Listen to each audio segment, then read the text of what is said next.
안녕하세요. DJ 선아입니다. 오늘의 사연 시작해 보겠습니다. 안녕하세요.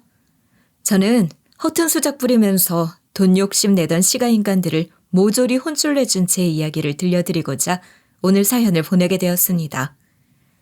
답답하고 바보같이 살았던 과거였지만 복수 하나만은 아주 시원하게 해줬으니 바보 같았던 제 얘기 혀 끌끌 차며 들으시더라도 끝까지 들어주시길 부탁드려요. 그럼 지금부터 시작하겠습니다. 저희 친정은 신도시 근처 시골이었어요.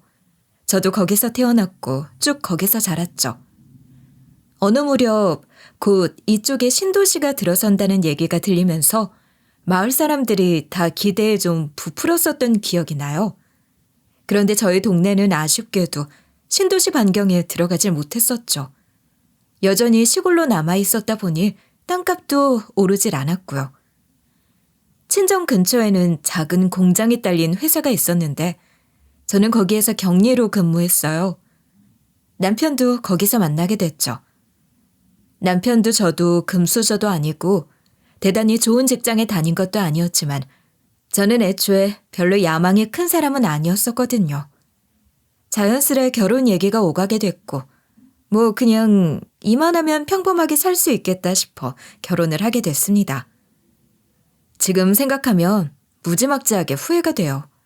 아니, 대체 결혼을 왜 그렇게 쉽게 결정했을까요? 사람들도 좀 더 만나보고 더 야무지게 이것저것 따져도 보고 그렇게 해야 하는 건데. 시장 가서 물건값은 잘도 따지고 사면서 왜 결혼은 좀 더 현명하게 하지 못했는지 참.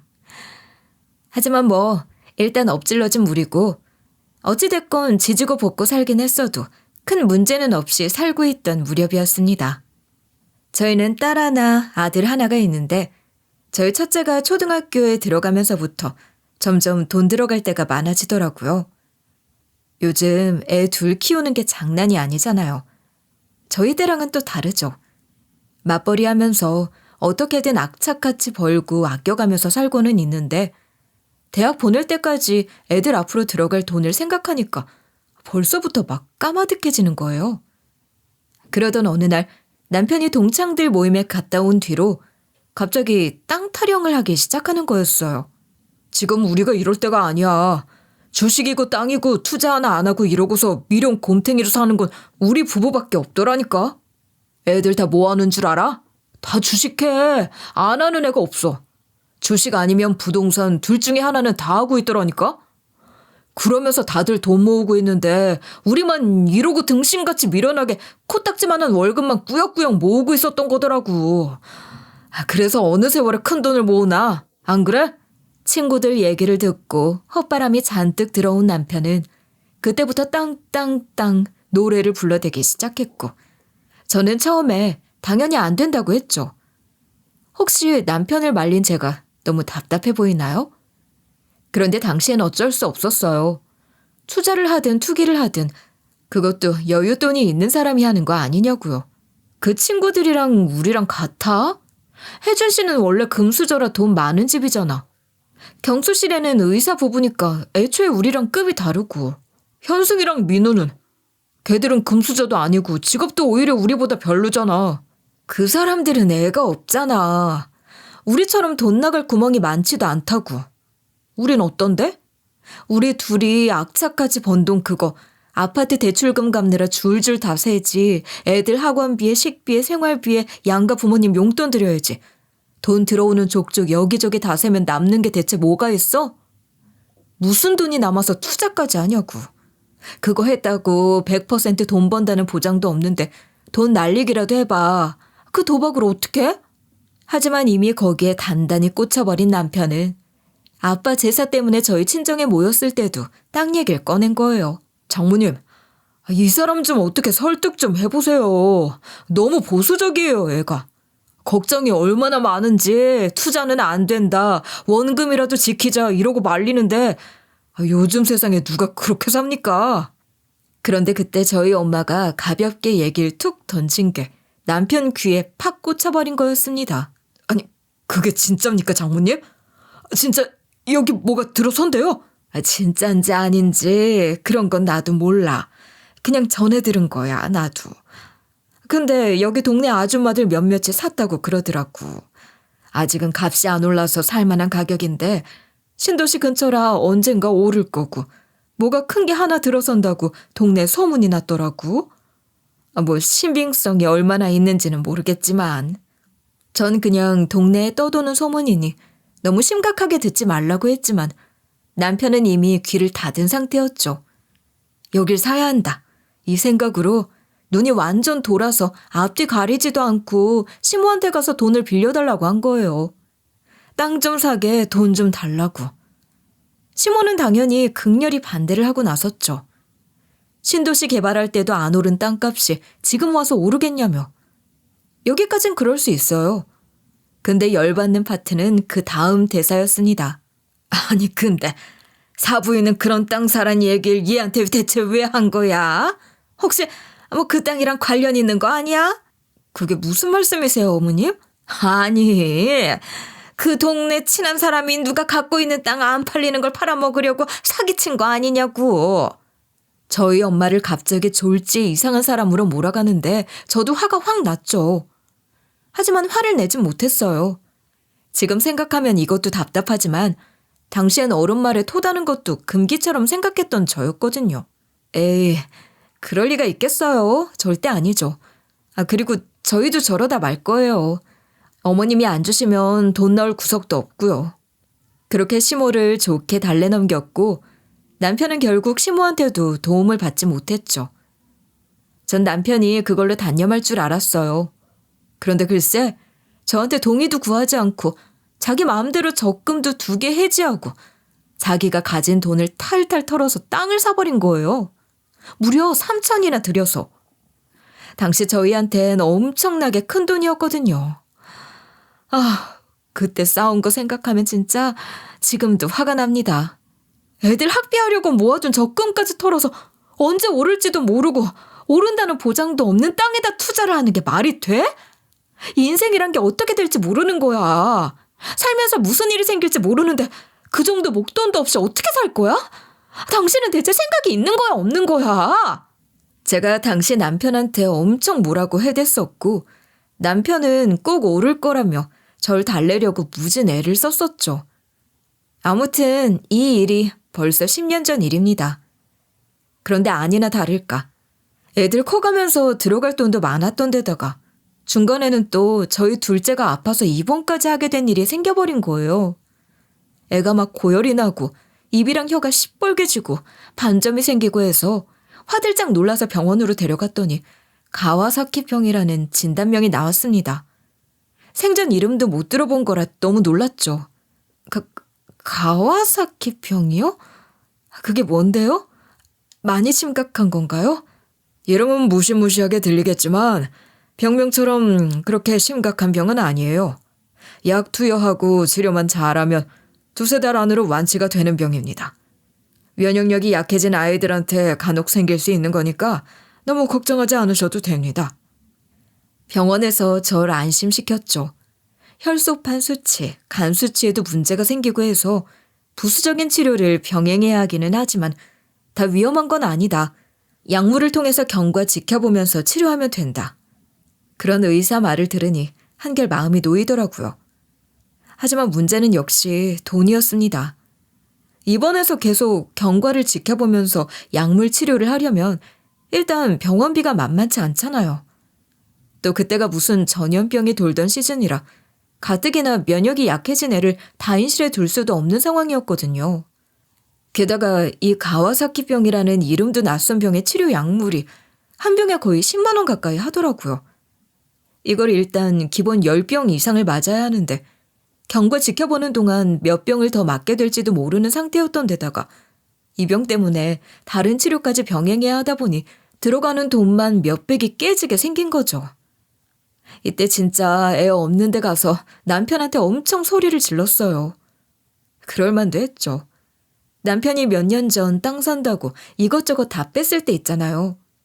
그때 진짜 남편한테 정 털릴 정도로 화났던 이유가 저희 애들 둘 앞으로 들어놓은 어린이 보험까지 해지했었기 때문이었거든요.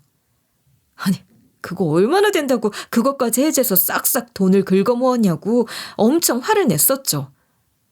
남편은 목돈 만들려면 뭐든 다 끌어모아야 한다면서 애들 어차피 검진 다 해봤고 별 이상 없는데 애들 앞으로 이런 것까지 굳이 안 들어도 된다고 했었고요. 이거 봐. 일 터지니까 생돈만 왕창 들어가게 생겼잖아. 그래서 내가 보험은 꼭 필요하다고 했던 건데 이거 어쩔 거야 대체? 아니 무슨 생각으로 대체 그걸 해지한 거냐고. 당신 때문에 지금 들어갈 필요도 없던 돈이 몇백이 갑자기 들어가게 생겼는데 우리 형편에 목돈 하나 없어서 이게 뭐야. 아 괜찮아. 내가 엄마한테 도와달라고 할게. 큰 돈도 아니고 꼴랑 몇백 그거 안 도와주시겠어? 지 애 뒤에 있는 말 많은 자식들이 그놈의 꼴랑 몇백이 없어서 도와달라고 하는 게 참 잘도 예뻐 보이겠다. 이게 뭐야 당신 때문에 진짜. 보험 그대로 있었으면 다 청구할 수 있는 걸. 결국 돈 몇백이 없어서 저희는 시가도움을 받게 됐어요. 아이 병원비에 생활비에 전부 감당이 어려우니까 어쩔 수 없었던 거죠. 당시에 저희 친정에 도움을 청할 상황도 아니었거든요. 저한테는 언니랑 여동생이 있는데 지금은 둘 다 잘 살고 있지만 당시만 해도 언니는 형부의 사업 실패로 사정이 어려워서 친정이고 시가고 다 도움받아 살고 있는 때였고 동생은 취준생이었거든요. 그렇다 보니 이미 둘 때문에 걱정만을 친정에 나까지 손 벌릴 수는 없었죠. 아무튼 그 난리를 한번 겪은 이후로는 저 애물단지 같은 땅 팔아버려야지 하고 어떻게든 땅을 팔려고 했어요. 근데 문제는 좀채 땅이 팔릴 생각을 안 하는 거예요. 사실 저라도 안 사겠어요. 발전될 기미도 없고 신도시랑 달리 개발도 안 됐는데 그 땅을 누가 사겠냐고요. 그러면서 그때부터 이제 시가에서 저를 갈궈대기 시작하는 거였습니다. 시모는 아직도 저희 엄마 탓을 해대기 바빴죠. 저희 엄마가 땅 갖고 사기를 쳤다 이거예요. 그러면서 저한테 그것 때문에 몇백 돈도 없어서 애를 죽일 뻔했다는 둥 하나 있는 손자를 위험에 빠뜨렸다면서 사람을 몰아가는 거였죠. 제 입장에선 어이가 없었죠. 아니 어머니, 저희 엄마는 그냥 주변 사람들이 샀다더라 한마디 했을 뿐이에요. 갑자기 땅 사겠다고 전 재산 다 빼다 박은 건 저 사람이고요. 그때 저 사람이요? 아마 저희 엄마가 아니라 지나가던 노숙자가 한마디 했어도 거기에 꽂혔을걸요? 그 정도로 땅 눈에 불을 켜고 있던 사람이니 이거다 싶으면 그냥 물불을 안 가렸을 테니까요. 그리고 애를 죽일 뻔했다뇨? 그 소린 진짜 어이가 없네요. 어머님이 안 도와주셨으면 다른 데서 끌어모아서라도 내가 가진 모든 걸 팔아서라도 제 애는 제가 살렸을 거예요. 대체 사람을 뭘로 보시는 거예요? 그리고 저희 애를 진짜 위험하게 만든 게 누군데요? 누가 애들 앞으로 보험 들어둔 거 해지해서 보험금 타서 그거 땅에 쏟아부으랬나요? 그거 한 건 어머님 아들이라고요. 뭐야? 이게 근데 어디 시애미 앞에서 따박따박 말댔구야? 그런데 글쎄 남편 놈까지 뻔뻔하게 합세해서 저를 공격하기 시작하는 거예요. 이게 다 너희 엄마가 사라고 바람 넣어서 한 거 아니냐면서 내가 그때 그 말만 안 들었어도 적금 해지할 일도 없었고 애들 보험 해지할 일도 없었는데 다 니네 엄마 때문이다. 그러면서 지 잘못은 쏙 빼고 오히려 나를 공격해대기 시작하는데 진짜 어이가 없어서 저는 논리로 따박따박 맞섰지만 시모랑 남편이 쌍으로 저를 공격해대면서 너희 친정 도움도 못 받는 걸 우리가 도와줬더니 어디서 대드냐고 나오니까 진짜 더 할 말도 없더군요. 와, 돈 없는 서름이 이런 거구나. 저희 애들만 아니었으면 진짜 딱 갈라서고 싶은 심정이었습니다. 하지만 결국 둘의 합세 앞에 전 꼬리를 내릴 수밖에 없었고 그때 일은 아직도 제게 한으로 남아 있습니다. 그런데 애들 키우는 데 돈이 진짜 많이 들어가더라고요. 애 키우다 보면 별별 일이 다 생기잖아요. 갑자기 어디 다치고 오기도 하지. 학원비도 들어가야 되지. 맞벌이를 하는데도 불구하고 평범한 월급쟁이 신세에 늘 빠듯한 운명이었죠. 생각지도 못한 지출이 많이 생기니까 그때마다 돈이 오버되면 가끔 부모님께 손을 벌려야 할 때가 있더라고요. 저는 그래도 친정 도움을 받으면 받았지 시가에는 절대로 손 벌리고 싶지 않았는데 남편이 가서 도움을 받아오더라고요. 그런 이유로 시가 족속들은 저를 더욱 무시하게 되었죠. 그러다 보니 저는 점점 굽히고 들어갈 수밖에 없게 되었고요. 제가 나서서 도와달라고 한 건 아니지만 눈치를 안 볼 수가 없더라고요. 그리고 얼마 뒤였습니다. 우리 은영이가 결혼할 사람 집에 데려온다니까 니들도 와라. 그리고 윤주 너, 네가 상 좀 차려. 너희 심해부 될 사람 처음 오는 거니까 신경 좀 써서 차리고. 시모가 저더러 상을 차리라고 시키는데 솔직히 그 상태로 거기서 상을 차리고 싶었겠어요? 그래도 도움받은 것도 있고 해서 일단 음식 준비를 했죠. 시모랑 신우의 남편은 지들끼리 거실에서 TV 보고 깔깔거리더라고요. 속이 부글부글 끓었지만 예비 심해부 오는 자리에 싸우는 모습부터 보일 수도 없는 노릇이었죠. 예비 심해부가 온 뒤에도 저는 밥도 못 먹고 거의 주방에 있어야 했어요. 시가 사람들은 자꾸 음식 이것 좀 더 내와라 데워와라 시켜대지. 그 와중에 애들 밥까지 챙겨야지. 저 혼자만 바빴죠. 아주 종이 따로 없었어요. 저기 같이 좀 드시죠. 너무 바쁘신 것 같아서 이거 죄송스러워서 밥을 먹기가 좀 그러네요. 에이 냅둬. 괜찮아. 쟤 원래 저렇게 따로 먹는 거 좋아해. 신경 쓰지 말고 편히 밥 먹어. 괜찮아. 그나마 예비 심해부가 눈치가 보였는지 한마디를 했더니 시모가 절 무슨 부엌대기 취급하더라고요. 그 한마디에 눈물이 핑 돌았어요. 내가 이런 서름까지 당하면서 살아야 되나 싶고 진짜 살면서 제일 큰 회의감이 밀려왔던 순간이었죠. 너무 지칠 대로 지쳐버린 저는 시가 사람들이랑은 싸울 힘도 그러고 싶은 마음도 전혀 안 남은 상태였어요.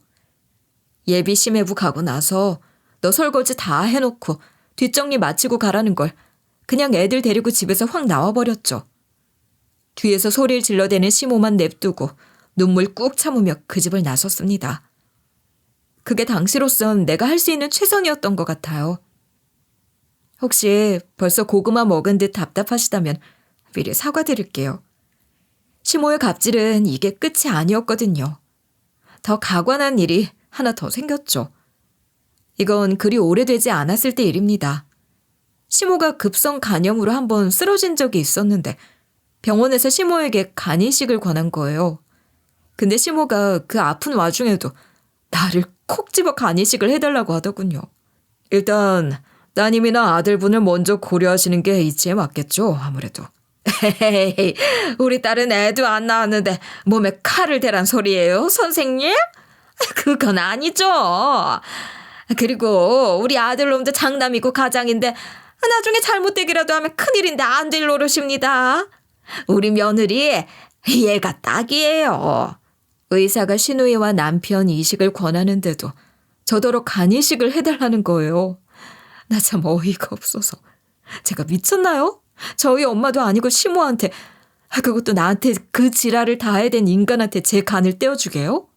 절대 간이식 해줄 맘이 눈꼽만큼도 없었죠.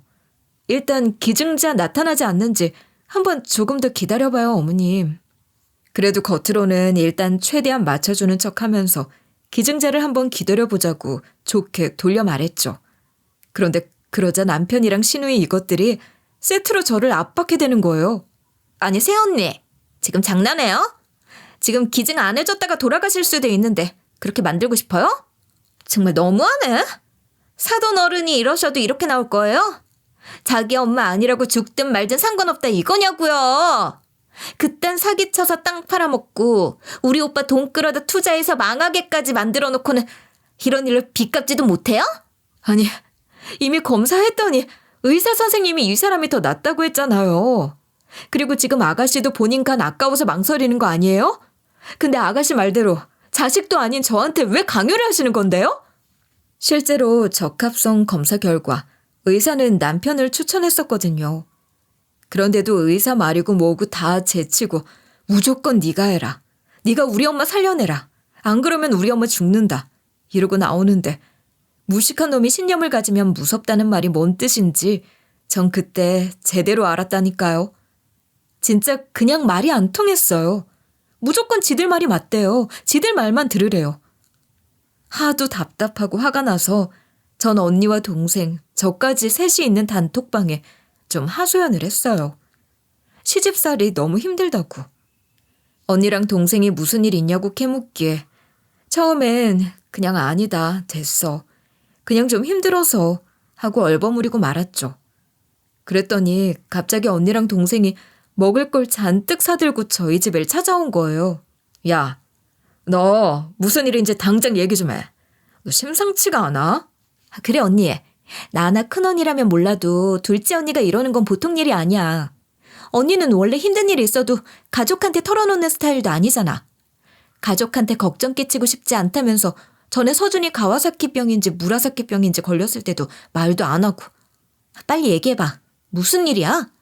동생 말대로 전 평소 가족들에게 힘든 내색은 일절 않는 성격이었는데 그날은 언니랑 동생이 그렇게 일부러 찾아와 준 게 고맙기도 하고 울컥하기도 하고 둘 얼굴을 보니까 서럽기도 하더라고요.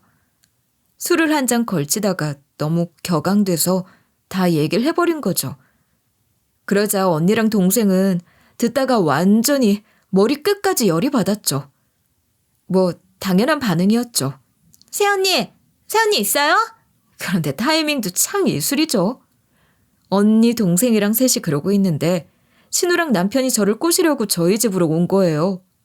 저희 언니랑 동생이 시가 인간들한테 완전히 열받은 하필 그 시점에 말이죠. 그래서 언니랑 동생이 바로 신우이랑 남편을 상대로 한바탕 뒤집어 놓게 된 거죠. 야, 니들 이제는 하다하다 네 엄마 간이식 갖고 협박을 해대고 있냐? 인간 같지도 않은 것들이 말이야.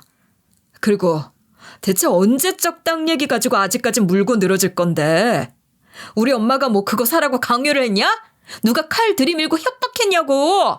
네가 좋아서 산 거 아니냐고. 안 그래?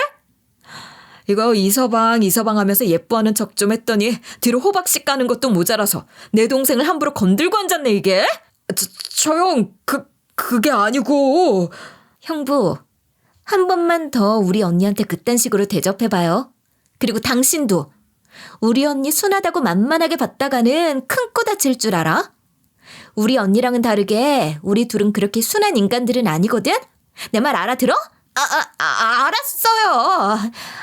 알았으니까 좀 나봐요 좀. 니들 좋은 말로 할 때 간 내놔라 이딴 소리 하지 마. 알아들어? 무슨 별지부전 찍는 것도 아니고 말이야. 야 이동훈, 네가 네 엄마 가는 책임져라. 알았냐? 예, 저요. 어릴 때부터 중간에 낀 저만 순하고 기가 약한 편이라 저한테 무슨 일 생기거나 누가 괴롭히면 언니랑 동생이랑 둘이 나서서 아주 끝장을 봐주곤 했었는데 진짜 몇십 년 만에 그런 상황이 또 생겨버린 거죠. 결국 저희 자매들 기세에 못 이겨 시모 간이식은 남편이 해주게 됐고 한 번만 더 지랄해대면 니들 싹 다 가만 안 둘 줄 알라고 단단히 못을 박아놓고 간 언니랑 동생 덕인지 그 뒤로 시모고 신우이고 남편이고 내 눈치를 보긴 하더라고요. 지들끼린 뒤에서 쑥덕거리면서 제 욕을 해대긴 했지만 그렇게 시모가 남편 간이식 받아 수술 후 퇴원하고 일상생활하며 회복해가던 와중이었어요. 남편은 3개월 동안 휴직을 내고 집에서 회복을 하고 있었죠. 그런데 간이식을 해줘서 그런지 자꾸 피곤해하면서 와중에 너무 짜증을 틱틱 내는 거예요. 제가 남편한테 못해준 것도 아니었어요. 그래도 어쨌든 큰 수술한 사람이니까 남편이 해달라는 거, 먹고 싶다는 거 다 해주고 약도 꼬박꼬박 제 시간에 대령했죠. 그랬더니 피곤하다는 걸 핑계로 집에서 손 하나 까딱 안 하려고 하더라고요. 집안일 하나 손대지 않는 건 물론이거니와 하다못해 물 부르면 물 대령해주고 TV 볼 때 리모컨도 제가 대신 눌러줬다니까요. 아주 상전이 따로 없었죠. 그래도 어떻게든 꾹 참고 있었는데 한날은 애들을 앉혀놓고선 별 희한한 소리를 해대는 거예요. 아빠 많이 힘들어? 힘들어 죽겠다 아주 그냥. 내가 너네 엄마 때문에 더 힘들어 아주. 그러니까 윤서 너는 이 다음에 시집 가면 절대 네 엄마처럼 하지 마. 여자가 너무 이기적으로 굴면 안 되는 거야. 자고로 여자는 좀 사근사근하고 고분고분한 맛이 있어야지. 알아듣냐? 그리고 서준이 넌 절대 네 엄마 같은 여자 만나지 말고. 아니다. 그냥 결혼을 하지를 마. 결혼하지 말고 혼자 살아. 아주 기가 딱 차더군요. 아니 어디서 감히 애들한테 그딴 말을 하고 있어요? 애들한테 무슨 말을 그따위로 해? 내가 네 하녀야? 네 수발 뜨는 시종이냐고. 아주 잘하는 짓이다. 그래, 간이식해준 거? 그래, 너 큰일 했지.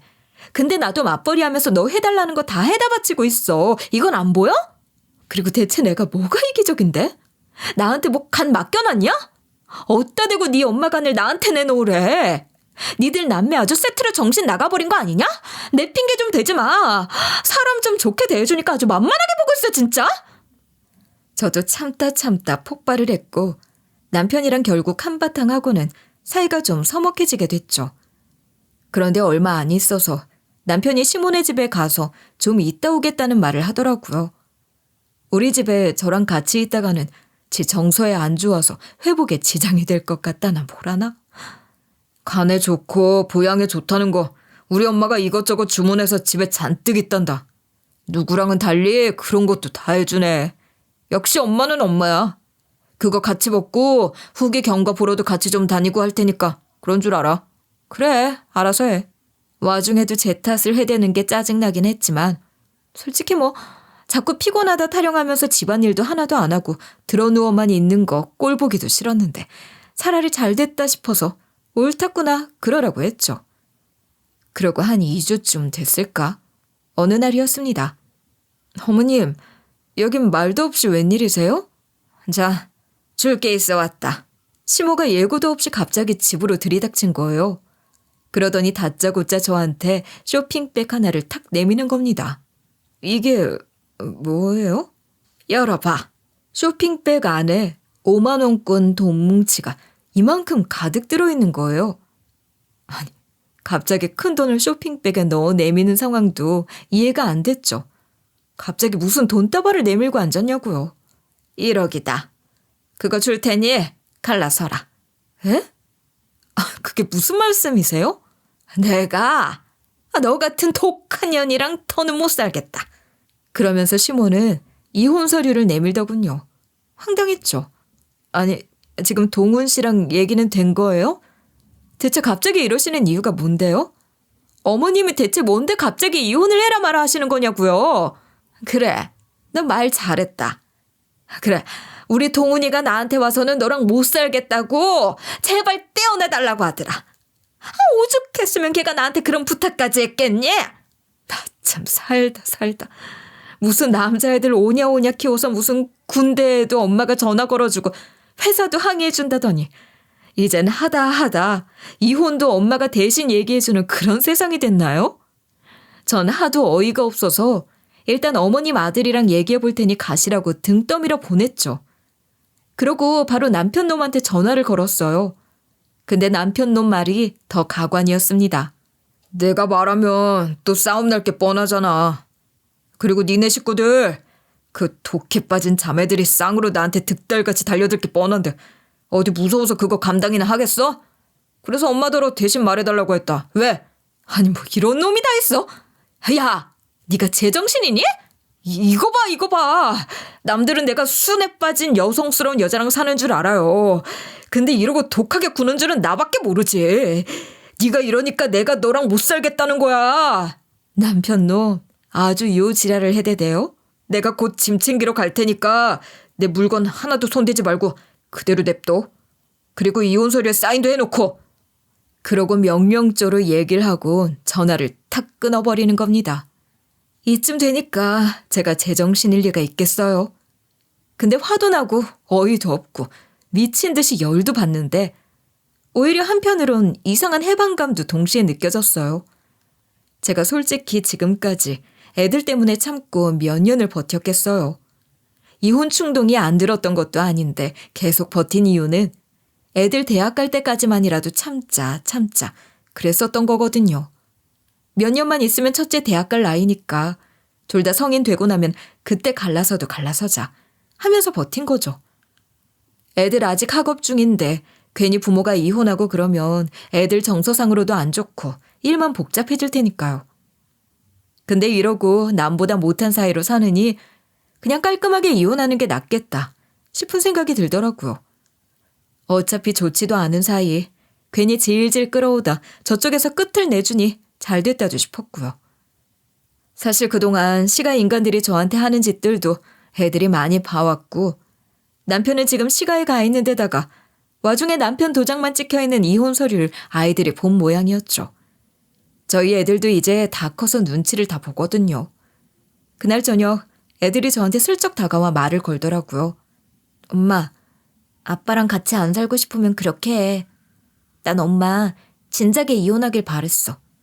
엄마는 우리 때문에 같이 사는 거라고 하겠지만 우리도 다 이해해. 그치, 이서준? 응. 그리고 걱정하지 마. 나도 아빠 같은 남자 되기는 싫으니까. 어쭈, 너 좀 컸다. 내가 누나 같은 줄 알아? 뭐야? 이게 아주 맞으려고. 딸 아들이 그렇게 장난을 치며 제게 가볍게 얘기를 해주니 제 마음도 한결 놓이더라고요. 이혼에 있어 제일 마음에 걸리는 게 아이들이었는데 그 부분이 해소가 되니까 마음은 한층 가벼워졌습니다. 내가 지금까지 맞벌이도 했겠다. 집안일도 내가, 애들 보는 것도 내가 더 많이 했겠다. 이혼해도 불리할 건 없겠더라고요. 어차피 재산 분할을 할 거고 애들 내가 데려올 거고 그럼 양육비 받으면 되고 시모가 1억까지 주겠다 했으니 뭐 그럼 됐다 싶어진 거죠. 근데 거기까지 생각에 치닫고 나니까 이미 제 마음속에서 남편 놈은 나무로 정리가 된 기분이 들더라고요. 그놈이 지 짐 챙기러 여기로 올 거 생각하니까 그것조차 싫은 거예요. 내일 남편 놈이 짐 챙기러 오겠다고 했으니 그냥 오늘 내가 싹 챙겨서 거기 보내버리자 싶어진 거죠. 그래서 전 곧장 용달센터에 연락을 했어요. 용달기사 2명이 집으로 왔고 큰 트럭 하나에 남편 놈 짐을 몽땅 다 실어 옮겼죠. 혹시 그건 왜 빠뜨렸나 말 나오지 않게 지 건지 내 건지 아리까리한 것도 그냥 다 실었어요. 시몬의 집이 있는 골목에 도착한 뒤 일단 용달 트럭을 잠시 골목 뒤쪽에 여유 있는 길가에 대기하도록 하고 혼자 집으로 갔어요. 시몬의 집은 빼곡한 주택가 골목에 있는 2층짜리 주택이었거든요. 옛다 이혼 서류 하고 건네준 다음 네 짐 다 실어왔으니 여기서 쭉 내자 할 작정이었죠. 그런데 시모 집 앞에 서니 안에서 막 싸워대는 소리가 들리기 시작하는 거예요. 이게 어따 대고 엄마한테 큰 소리야? 내가 안 그러게 생겼어 지금! 2층이 너무 소란스러워서 밖에 나 있는 계단으로 올라가 봤어요. 2층 창문이 열려있는 것도 모르고 싸워대는데 내용이 심상치가 않아서 숨을 죽이고 쭈그려 앉아 대화를 듣기로 했죠. 그렇게 왜 그런 얘기를 이제 하는 건데? 큰돈 들어온다는 말이 그 땅 얘기였어? 그러면 진작 나한테 얘기를 했어야지. 난 내가 샀던 땅 얘기인 줄은 꿈에도 몰랐잖아. 나한테도 얘기 안 하고 네가 네 처한테도 시침이 뚝 떼고 있었으니 나까지 속은 거 아니야. 너 지금 나한테 간 하나 떼준 거 가지고도 나하고 네 처한테 그렇게 유세 부리고 땅 얘기하면서도 네 처한테 눈치 줬잖아. 아니야? 그래. 그거라도 있으니까 걔가 내 눈치를 보지. 그렇게 기센 년 데리고 사는 게 얼마나 고역인지 엄마가 알아? 땅 쥐고 있는 척이라도 해야 내 기가 살고 걔가 우리 집 눈치라도 볼 거 아니야. 엄마도 며느리가 눈치 보고 고분고분해지니까 좋아서 같이 북치고 장구치고 그러지 않았어?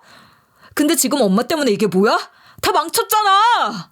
엄마 덕에 큰돈 만지게 생겼다고 두고 보라면서 뭔지 자세히 말도 안 해주고 갑자기 대신 땅을 팔아주겠다고 위임장 작성해달라더니 엄마 때문에 지금 이게 무슨 꼴이 났냐고. 엄마가 미리 말만 해줬어도 20억 넘는 돈 중에 얼마라도 뜯어낼 수 있었을 텐데 다 끝장아니야. 이제 어쩔 거야 대체. 내가 네가 그 땅을 네 장모한테 다시 판 줄 어떻게 알았겠냐고. 그러게 그 얘기를 대체 왜 안 해서 이 사단을 만들어? 일을 망친 건 네 놈 아니야. 아니 이건 또 무슨 소리야 싶었죠. 너무 놀랐지만 전 일단 조용히 더 들어보기로 했어요. 그렇게 둘의 충격적인 대화를 숨죽이고 들은 결과 이야기를 정리해보면 이랬습니다. 그러니까 시몬은 얼마 전 남편이 10년 전 샀던 그 땅의 땅값이 천정부지로 솟았다는 사실을 알게 됐나 봐요. 거기에 도로가 나고 대규모 택배 물류센터가 들어선다는 소식을 시모가 다니는 교회 목사한테 전해 듣게 된 거죠. 대형 교회 목사라 그런 소식을 남들보다 좀 빠르게 듣나 보죠. 아무튼 그 땅을 남편이 10년 전에 3천만 원에 샀었는데 80배가 올라서 지금 무려 24억이나 된 거죠. 근데 남편놈이 그 땅 얘기는 잊어버린 듯이 일절 꺼내지도 않던 와중이라 그 땅값이 올랐는지 내렸는지 관심도 없어 보였고 시모는 일단 남편한테 그 얘기를 안 하기로 한 거였어요. 시모는 남편이 모르는 것 같으니 대신 팔아주겠다고 위임장을 작성해달라고 했다고 하더군요. 자신이 3천보다는 더 받아낼 수 있다고만 하고 자세히는 말을 안 해줬나 봐요. 정황상 시모는 땅값이 80배나 올랐으니 24억에 판 후에 남편한테는 조금 떼주고 본인이 가지려고 했던 것 같아요. 남편이 생활력이 없다면서. 그런데 바로 여기서 한 가지 반전이 있었던 거였어요. 사실 알고 보니 그 땅의 주인은 이미 5년 전 내 남편에서 우리 엄마로 바뀌어 있었다는 거죠. 근데 엄마도 남편도 저한테 그 얘기를 안 해서 저는 그 사실을 까맣게 모르고 있었던 거였고요. 그 모든 이야기를 들은 저는 일단 지금 들어가는 건 아니다 판단이 서더라고요. 기사님, 제가 여기 왔었던 얘기는 하지 말아주시고요. 저기 저 집으로 짐 좀 날라주시겠어요? 제 얘긴 절대 하지 말아주세요. 그냥 제가 보냈다고만 얘기해 주세요. 예, 그렇게 하겠습니다. 그러고서 전 곧장 친정으로 향했죠. 친정 엄마에게 가 물었더니 엄마는 아무것도 모르고 있더라고요. 아니, 그 땅에 뭘 짓니 많이 하는 얘기가 들리긴 하더라만 거기가 그렇게나 많이 올랐단 말이야? 아니, 그걸 아예 몰랐어? 어떻게 그럴 수가 있어? 엄마 동네 사람들도 다 거기 샀었다며. 그치들은 이미 다들 진작에 다 팔았지. 여기에 뭐가 들어선다 만다 하다가 엎어진 적이 하도 많아서 별 볼 일 없겠다. 이게 최대치인가 보다 하면서 10배쯤 올랐을 때 다들 팔고 그 돈으로 신도시에 집 사서 나갔잖아. 근데 엄마는 왜 안 팔고 있었는데? 나야 뭐 이게 내 땅 된 건 니들도 모르는데 일단 죽이 되든 밥이 되든 더 갖고 있어 보자 했던 거지 뭐. 아니, 그렇게 묵혀둔 게 지금 20억이 넘었어, 엄마. 아니, 그건 그렇고. 그래서 내 남편한테서 어쩌다 그 땅을 다시 사오게 됐던 거야? 아, 그게 말이야. 엄마 말에 따르면 하루는 제 남편이 친정을 찾아왔더래요. 말도 없이 온 거라 이 서방이 웬일이냐 했는데 대낮부터 술 냄새가 풀풀 나더라는 거예요.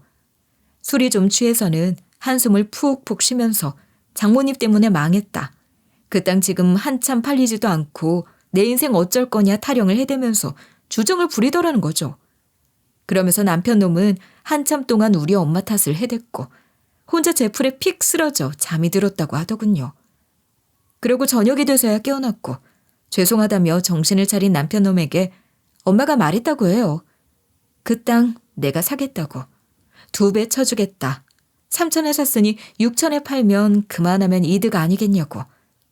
그러자 남편 놈은 이게 웬 횡재냐 하고 홀랑 엄마한테 팔아버린 거죠. 그도 그럴 게 5년 전에도 여전히 그 땅은 3천에서 별로 오르지도 않은 헐값이었거든요. 그때 이서방이 그러더라. 주정을 부리다 보면 속 얘기가 다 나오잖니. 니들 가족이 네 목숨줄을 쥐고 있다고. 그 땅 때문에 네가 너희 시가에서 얼마나 시달리고 있었던 건지 내가 이서방 그놈 술주정으로 처음 안 거야. 네 장모가 사기친 거 아니냐 타령해가면서 널 그렇게나 못살게 굴었다는데 대체 왜 말을 안 했니? 그야 왜겠어. 나 걱정할까 그런 거지. 그래, 네가 날 제일 많이 닮았지 않니? 나 걱정시킬까 말 안 한 네 마음이 너 걱정시킬까 말 안 한 내 마음하고 꼭 같았던 모양이다. 남편 놈에게 땅을 사면서 엄마는 당부를 한 거죠. 나한테 땅 판 거 우리 딸한테 얘기하지 마라. 우리 딸이 알면 돈도 없는데 그걸 왜 샀냐고 화낼 거다. 그리고 앞으로는 우리 딸한테 그 땅 갖고 뭐라고 하지도 마라. 시모가 그러는 것도 못하게 해라. 하긴 어쩐지 생각해보니까 처음엔 남편이 시모보다 더 날뛰면서 저한테 엄마 탓을 해댔었는데 몇 년 전부터는 안 그러더라고요. 시모가 그러면 말로 쓱 말리기도 하고. 근데 시모 간이식 해줘야 했을 때는 지가 이식해주기는 죽어도 싫은데 다른 카드가 없으니까 다시 땅 얘기를 꺼내면서 나한테 땅을 빌미로 자기 엄마한테 이식해주도록 종용을 했던 거였죠. 아니 이거 진짜 야가 빠진 놈 아닌가요? 아무튼 저희 엄마는 제가 알면 걱정하고 마음 아파할까봐, 그리고 워낙 불같은 저희 언니랑 동생이 알면 그놈한테 뭐하러 2배씩 쳐주면서 그 땅 샀냐고 노발대발할 게 뻔하니까 땅 얘기를 전혀 안 한 거였어요. 그런데 남편 놈은 우리 엄마랑 한 약속도 있고 제 앞에서 본인 기 살고 제가 시가해서 고개도 못 들고 다니고 고분고분하게 있으라고 방관하고 오히려 옆에서 살살 언급하면서 갈등을 조장하고 있었던 거였죠. 이로써 저는 땅과 관련한 일련의 과거의 일들과 그 땅이 가진 현재와 미래의 가치까지 모든 걸 알게 됐고, 제가 이 모든 걸 알고 있다는 걸 남편 놈과 시가는 전혀 몰랐잖아요. 사실 이미 제가 친정 오는 길부터 저한테 전화가 불같이 걸려오는 와중이었거든요. 둘이 각자 알고 있는 사실 조각을 맞춰본 결과 이혼은 절대 하면 안 된다는 결과가 나왔는데, 이미 저는 남편 놈 짐을 시가로 모조리 다 보냈으니 이제 둘 다 발등에 불이 떨어진 거겠죠. 전 곧장 시가로 다시 갔어요. 그리고 이혼 서류를 내밀었죠. 자, 당신이 원하던 대로, 어머님이 원하시던 대로 이혼 서류 가져왔어요.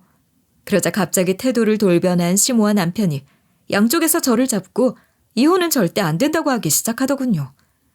제가 아무것도 모른다고 생각하고 연기를 해대는 게 하도 웃겨서 뭐라고 더 씹으려대나 한번 두고 보기로 했죠. 둘은 별별 거짓말을 잘도 해대더군요. 여보, 우리가 간 이식하고 회복하느라 얼마 안 돼서 지금 제정신이 아니야. 간 이식하면 심신이 얼마나 불안정한데. 그래, 맞다. 나도 겪어보니 알겠어. 이거 하고 나면 우울증이 심하게 오는 사람도 있다더라니까. 그래, 맞아. 엄마, 나도 그 얘기 들었어. 암튼 이혼 얘기는 없던 걸로 하자. 우리 둘 다 정신이 나갔었나 봐. 간이 보통 사람보다 지금 반밖에 없는 거잖아.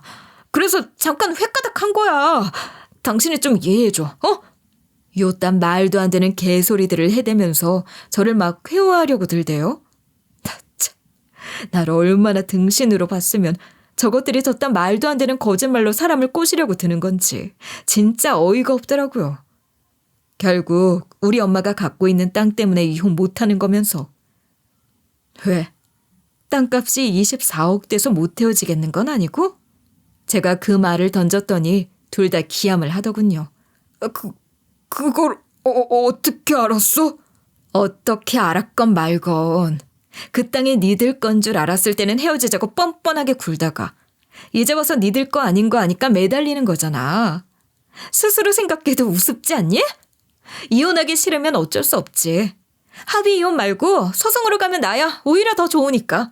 하고 이혼 합의서 쫙쫙 찢어버리고 그 집을 나와버렸어요.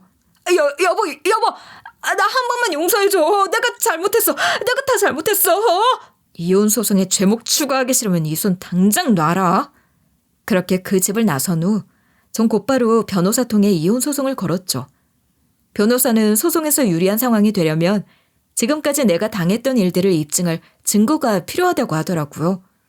일단 제일 중요한 건 저한테 장기이식 무리하게 요구한 거, 시집살이 시키면서 제대로 된 인간적 대우조차 하지 않은 거, 그리고 땅 때문에 나한테 먼저 이혼하자고 한 거. 이 3가지였어요. 일단 저한테 먼저 이혼 요구한 건 증거가 있었어요. 시모가 1억 된 쇼핑백 들고 찾아온 날 있잖아요. 그날 내가 시모 오자마자 바로 휴대폰 녹음 어플을 켰었거든요. 시모가 저한테 했던 게 있다 보니 좀 겁이 났었죠. 다른 식구들 있을 때도 나한테 못할 말 안 가리는 인간이 둘만 있으면 얼마나 더 그럴까 싶어 무섭기도 했고 만약을 대비한 거였죠. 그게 이렇게 쓰이게 될 줄은 미처 몰랐지만. 게다가 남편이랑 통화 나눈 것도 전화기에 녹음이 돼 있었죠. 전 갤럭시 폰을 쓰는데 자동으로 통화 녹음이 되는 게 이럴 때 또 유리하더라고요. 그리고 장기이식 무리하게 요구한 것들도 다 녹음돼서 제 휴대폰에 그대로 있었어요. 시모, 시누이, 남편까지 돌아가면서 나한테 요구하고 나는 사정하다시피 하면서 설득하고 그러면 그들은 네가 사람이냐 하면서 간을 맡긴 것처럼 내놓으란 식으로 말한 것들이 싹 다 녹음되어 있었던 거였죠. 그럼 이제 남은 건 갑질 문제인데 이건 평소에 증거 수집을 해두진 않으셨겠죠? 그쵸. 제가 뭐 이렇게 될 거라고 예상을 했던 것도 아니라서. 그러던 중 번뜩 한 가지 생각이 떠올랐어요. 혹시 증거가 아니라 증인의 증언도 효과가 있을까요? 그럼요. 근데 혹시 그게 자녀분들은 아니죠? 자녀분들이면 사실상 효력이 미미하다고 봐야 하거든요. 더구나 미성년자들이라. 아니요, 저희 애들 말고 한 사람 있어요. 제가 떠올린 건 바로 전 심해부였습니다. 사실 얼마 전에 신우이가 심해부랑 이혼을 했었거든요. 결혼한 지 몇 년 되지도 않아 둘이 완전 철천지 원수가 돼서 이혼을 한 거였죠.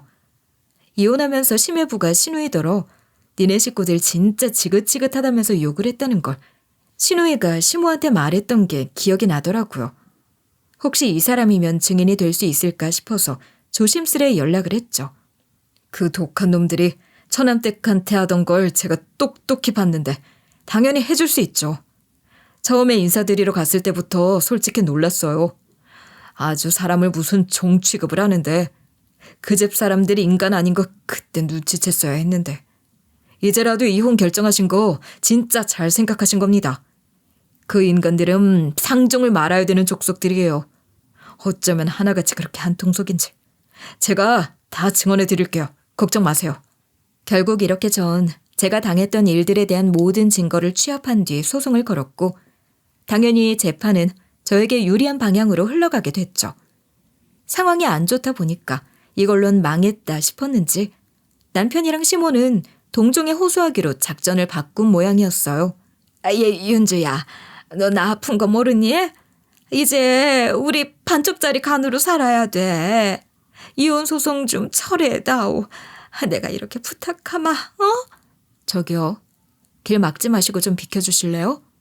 그쪽 간이 반쪽이든 눈알이 한쪽이든 전 관심이 단 1g도 없고요.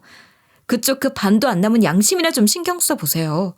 전 콧방귀 한번 안 끼고 소송을 그대로 진행했고 결과는 역시 저의 완벽한 승리였어요. 재산 분할도 양육권도 모두 저에게 유리하게 적용됐고 이혼을 깔끔하게 마무리해냈죠. 그런데 이혼 후 전시모에게서 다시 연락이 왔더군요. 받을까 말까 하다가 무슨 얘기를 하나 드러나 보자 싶어 전화를 받았더니 글쎄 저한테 돈 좀 빌려달라는 거예요.